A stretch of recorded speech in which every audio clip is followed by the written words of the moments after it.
మీకు తెలుసా, హనుమంతుణ్ణి మొదటి నుండి హనుమాన్ అని పిలిచేవారు కాదు. గత భాగంలో ధైర్యవంతురాలైన అంజన కేసరిని ఎలా కలిసిందో, వారి విధి ఎలా ఈ దివ్య శిశువు జననానికి దారితీసిందో చూసాం. కానీ తర్వాత జరిగినది ఇంకా ఆశ్చర్యకరం. ఒక ఉదయం అంజనాదేవి తన శాపం విముక్తి అయిన తర్వాత తన అక్కల్ని స్వర్గంలో కలవడానికి సిద్ధమయ్యింది. ఆమె చిన్న ఆంజనేయుణ్ణి కూడా రమ్మని అడిగింది. కానీ ఆ చిన్నారి నవ్వుతూ అన్నాడు, అమ్మా, నాకక్కడ సరదాగా అనిపించదు. అంజన నవ్వుతూ చెప్పింది, ఇక్కడే ఆడు, ఆకలేస్తే సూర్యోదయంలా ప్రకాశించే ఏ పండైనా తిను. ఆ అమాయకమైన మాటలు ఎలాంటి పరిణామాలకు దారితీస్తాయో ఆమెకు మాత్రం తెలియదు. కొంతసేపటికి ఆంజనేయుడికి ఆకలేసింది. ఆకాశం వైపు చూశాడు. అక్కడ ఒకటి కనిపించింది, ప్రకాశించే సూర్యుడు, బంగారు రంగులో గుండ్రంగా, ఒక పెద్ద పండుల. అమ్మ చెప్పిన మాటలు గుర్తొచ్చాయి. ఒక్క క్షణం కూడా ఆలోచించకుండా అతను ఆకాశంలోకి ఎగిరి సూర్యుడి వైపు దూసుకెళ్ళాడు. కానీ ఆ రోజు సాధారణ రోజు కాదు, అది సూర్యగ్రహణం రోజు. రాహువు సూర్యుణ్ణి మింగడానికి వస్తున్నాడు, తన శాశ్వత ప్రతీకారంగా. కానీ అక్కడికి చేరుకున్న క్షణంలోనే అతను విస్మయంతో నిలిచిపోయాడు. ఒక చిన్న పిల్లవాడు ముందే సూర్యుడి వైపు దూసుకెళ్తున్నాడు. ఆంజనేయుడు కోపంగా అన్నాడు, నా పండును తినడానికి ఎవరు వచ్చారు? ఒక గట్టి దెబ్బతో రాహువును దూరంగా తోసేశాడు. భయపడి రాహువు నేరుగా ఇంద్రుడి దగ్గరకు పరిగెత్తాడు. రాహువు అరుస్తూ అన్నాడు, ఒక చిన్న పిల్లవాడు సూర్యుణ్ణి మింగబోతున్నాడు.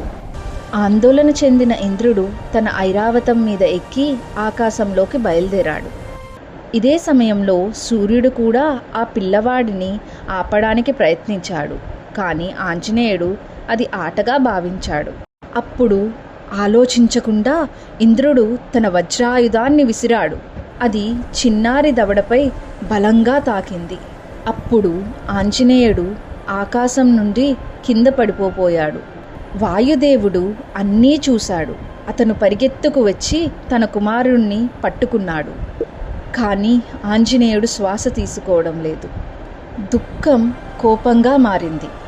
వాయుదేవుడు అతన్ని పాతాళలోకంలోని ఒక గుహకు తీసుకువెళ్ళాడు. అక్కడ ఎవరూ కల్లో కూడా ఊహించని పని అతను చేశాడు. అతను ప్రపంచం అంతటి నుండి గాలి తీసేశాడు. దేవతలు, మనుష్యులు, జంతువులు, రాక్షసులు అందరూ ఊపిరాడక తల్లడిల్లిపోయారు. ప్రపంచం మొత్తం ఊపిరి కోసం పోరాడింది. ఈ కేకలు బ్రహ్మదేవుడి వరకు చేరాయి. అతను పాతాళలోకానికి వచ్చి వాయుదేవుడు తన కుమారుడి పక్కన ఏడుస్తున్నాడు అని చూశాడు. బ్రహ్మదేవుడు తన కమండలంలోని పవిత్ర జలాన్ని చల్లాడు. అద్భుతంగా ఆంజనేయుడు కళ్ళను తెరిచాడు. కానీ వజ్రాయుధం ముద్ర ఎప్పటికీ అలాగే మిగిలింది. బ్రహ్మ నవ్వుతూ అన్నాడు, ఈ రోజు నుండి నిన్ను హనుమాన్ అని పిలుస్తారు, దవడ విరిగినవాడు. అప్పుడు వరాల సమయం వచ్చింది. బ్రహ్మ శక్తివంతమైన ఆయుధాల నుండి రక్షణ ఇచ్చాడు. ఇంద్రుడు తన ఇష్టమున్నప్పుడే మరణం కలుగుతుందని వరమిచ్చాడు. సూర్యుడు జ్ఞానం మరియు బుద్ధి ఇచ్చాడు.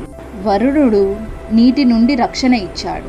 యముడు వ్యాధులు, శాపాల నుండి విముక్తి ఇచ్చాడు. కుబేరుడు ఆనందం ఇచ్చాడు. విశ్వకర్మ ఎలాంటి ఆయుధం హాని చెయ్యలేనట్టు చేశాడు.